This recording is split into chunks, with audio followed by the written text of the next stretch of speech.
right now.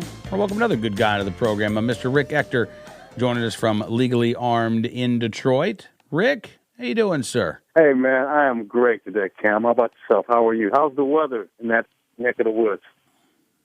I'm not complaining, man. Seriously, I 7 feet of snow in Buffalo. It looks like we might get an inch of snow maybe here in Farmville tomorrow. Just a little bit of rain.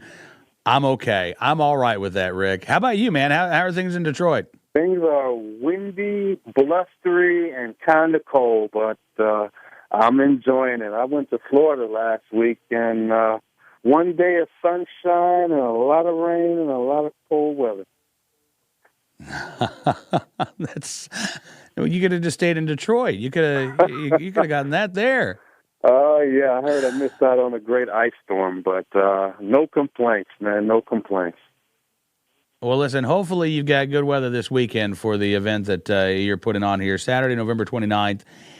You are putting on a seminar here for folks because we got a lot of gun owners there in Detroit. You've had some incidents, I guess, where kids have accidentally been injured with firearms there in Detroit. So you want to do something about this? Yeah, over the past month, there were 4 incidents, here in Detroit and the greater surrounding area in which very young, small children, I'm talking in the ballpark of between 5 and 10 years of age, came into contact with an unattended firearm in the home. And, predictably, in many of those cases, the child was injured. In one case, one child actually managed to kill himself. And, and every time you hear these stories, and thank God that, statistically, when you look at them, that the numbers have plummeted nationally on accidental, I hate to call them accidental, unintended shootings, and particularly when it relates to young people. And every time you hear these stories, man, it just a little bit of me, just hurts. And we had so many within the last month, which is an aberration for our area, but I really wanted to do something about it. And,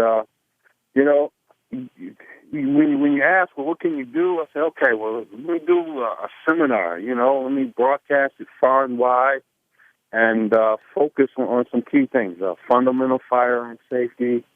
Let's talk about, kids and guns, how to have that conversation, how to assess the emotional and maturity and intelligence of your child as it relates to guns, balancing accessibility with safe storage if we're talking about guns that are not in use, and bringing in my lawyer buddy, Terry Johnson, to talk about, your legal responsibilities and duties about having a gun in the house. So, it's one of those things that, I hope that people hear about and say, well, you know what, that doesn't apply to me. I know what I'm doing. I really want to highlight this issue because, we really have to balance keeping our guns away from small, untrained, unsupervised children, and particularly here in Detroit, being able to balance that with accessibility, in case there is an active home invasion here, to be able to gain access to that firearm to defend our home. So hopefully I can get the word out, and hopefully, it'll be well attended and well received, and hopefully we won't have many, if not any, unfortunate incidents in the home.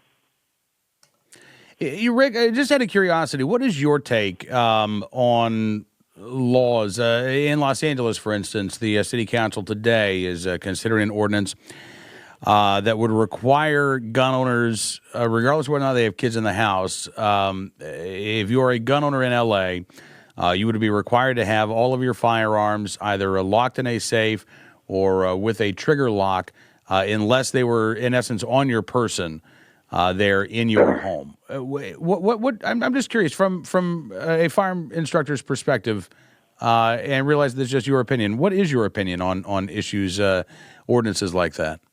I would not want it to be an ordinance. I would think that it is incumbent upon the responsible gun owner to take whatever measures are appropriate to his lifestyle and people who live in that home.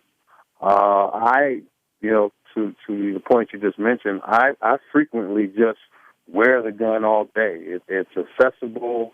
It's within reach. I can control access to it. I might take it off and put it on the table next to my laptop, just to have it handy, if I ever needed it. I realize a lot of people, don't do that type of thing in a lot of places, but it works for me.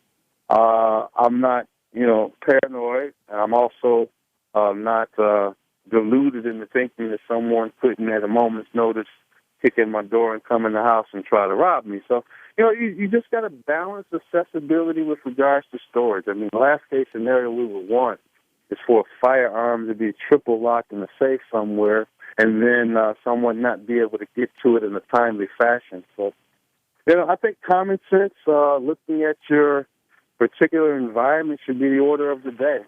In the end, I don't think that anybody would want to have a child injured by an unattended firearm.